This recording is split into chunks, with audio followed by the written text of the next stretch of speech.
सिंघवी साहब, आपको और पूरी हमारे लॉ डिपार्टमेंट की टीम को ढेरों शुभकामनाएं कि आपने इस कामयाब आयोजन का न केवल से एक बेहतरीन शुरुआत की, पर कांग्रेस की मूलभूत सिद्धांत और विचारधारा जो संविधान के ऊपर हुए आक्रमण से लोहा लेने की है, आप आज की इस संगोष्ठी से और पूरे हिंदुस्तान से आए लगभग 4 से 5 हजार वकील साथियों के आगमन से ये संदेश अब पूरे देश के अंदर फैलेगा, ऐसा मुझे विश्वास है। मैं हर प्रांत से आए लॉ डिपार्टमेंट के चेयरपर्सन्स, वकील साथियों और खास तौर से ऑल इंडिया कांग्रेस कमेटी के लॉ डिपार्टमेंट में सिंघवी साहब के साथ काम कर रहे मोहम्मद खान और सब साथियों को भी बहुत शुभकामनाएं दूंगा। सिंघवी साहब ने मुझे पदाधिकारी तो नहीं बनाया अपने डिपार्टमेंट का, जो मैं और मनीष बहुत देर से इन्हें दरख्वास्त दे रहे हैं, पर फिर भी हम ये समझते हैं कि हम आपके पदाधिकारी हैं और भविष्य में आप इस रिक्वेस्ट पर गौर करेंगे।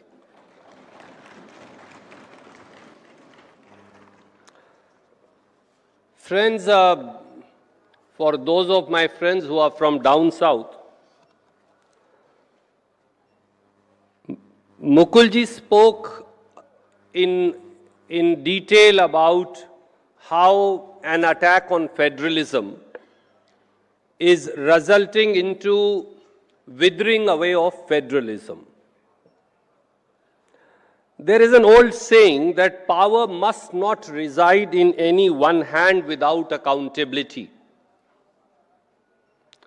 nor it should reside in any one institution. I think that's the essence of what we call Indian federalism. When Mukulji spoke about one man having all authority, he was referring to the caution once given by the Constitution bench of the Supreme Court in the Minerva Mills case, where they said each organ of the state must have separation of powers and must act within their own realm. What is happening today? I'll try and be very brief, for we have limited time and there are other eloquent speakers.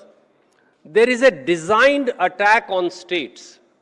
I call it what Prime Minister Modi and his government are trying to do is what we say a patron-client relationship between the union government and states of the union, as if they are our patron and we are their clients, or a big boss relationship, to put it in very simple language. This is unacceptable, for that is not the scheme of the India's constitution. Ragini called it quasi-federal constitution. Yes, we are a constitution and a country where, yes, the primacy or first among equal position of the union government is recognized, but the states are no less in areas which are exclusive to their domain in their own state list, or even in the concurrent list subject to the national interests. So what's happening today? I'll just list that and then try and conclude. Number one, when I say there is a designed attack on states, एक सोची समझी बदनीयत से प्रांतों के अधिकार छीने जा रहे हैं और ये फेडरलिज्म पर सबसे बड़ा हमला है. Governors, which was also mentioned here, mentioned by Rahul ji, mentioned by Khadge Saab, they have become weapons of government of India to undermine the authority of elected governments.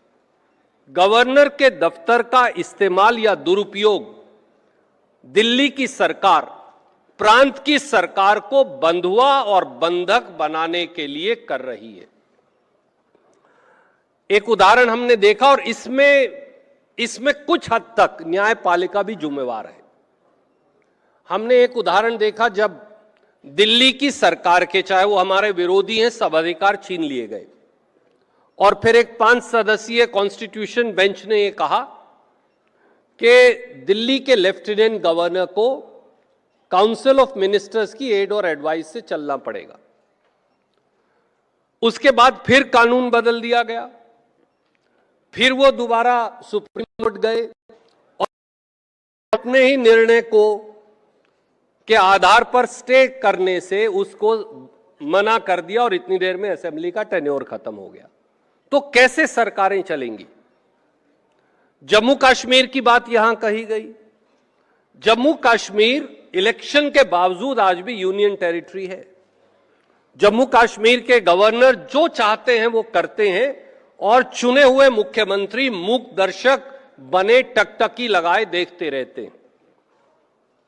वो कर्नाटक हो, वो एक समय में महाराष्ट्र हो जब हमारी सांझी सरकार थी, वो पंजाब हो, वो केरल हो, वो तमिलनाडु हो, जहां जहां वो हिमाचल प्रदेश हो, जहां जहां कांग्रेस की सरकारें हैं या विपक्षी दलों की सरकारें हैं, गवर्नर हमारे बिलों को अनुमति ही नहीं देंगे, वो उन्हें पेंडिंग रखते हैं। और जब सुप्रीम कोर्ट ने ये कह दिया कि आप ये नहीं कर सकते, उसके लिए समय सीमा है, तो उस निर्णय को रिव्यू करवाने की बजाय उन्होंने प्रेसिडेंशियल रेफरेंस सीक कर लिया। I don't know what is Singhvi sahab's opinion. I think it was wrong on part of Supreme Court to even entertain that reference, for this is nothing but a review of the Supreme Court judgment, whereby a limit has been placed on powers of the governor or even President of India to approve or to send back the bills for reference. एक और तरीका भी है। महाराष्ट्र में तो हमने ये भी देखा कि हमने जो MLCs का रेफरेंस दिया, उन्होंने वो अप्रूव ही नहीं किए। एग्रीकल्चरल लॉस की यहां बात की गई। खेती जो है वो प्रांत का सब्जेक्ट है, पर खेत, खलिहान और प्रांत, इन तीनों के अधिकार छीनने के लिए 3 काले कानून लाए गए। There were 3 draconian black agricultural laws brought in. When those laws were brought in, the states were not consulted. The Supreme Court did not stay those laws.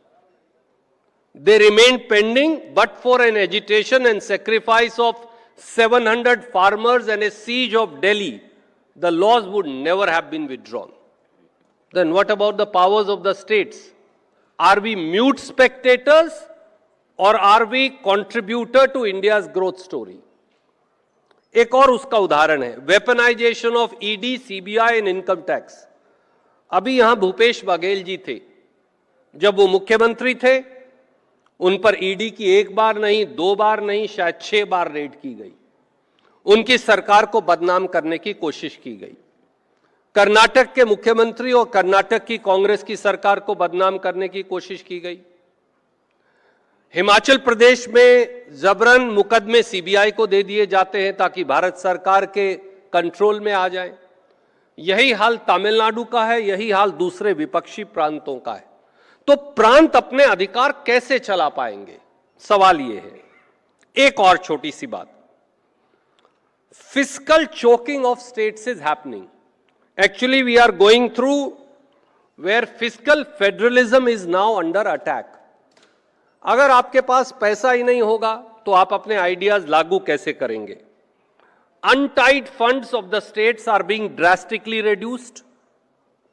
Central sector schemes, they put so many conditions, and now Government of India doesn't put 100% of the money. They will say we will put 60%, we'll put 50%, we'll put 40%. Where does the states have money? They don't have the money. 14th Finance Commission said give 42% of the net tax revenue. 15th Finance Commission said give to states 41% of the net tax revenue. But barely 33-34% is being given. Disaster relief funds are even not released. That is the state. The Congress government of Karnataka through Singhvi Saab had to come to Supreme Court of India to seek funds for disaster relief, something that we have contributed to the National Disaster Relief Fund and to which is available as a kitty. But they would not give till a direction came from the Supreme Court. Same thing is happening now about financial aid to states. And before I conclude, I want to place 2-3 facts before you.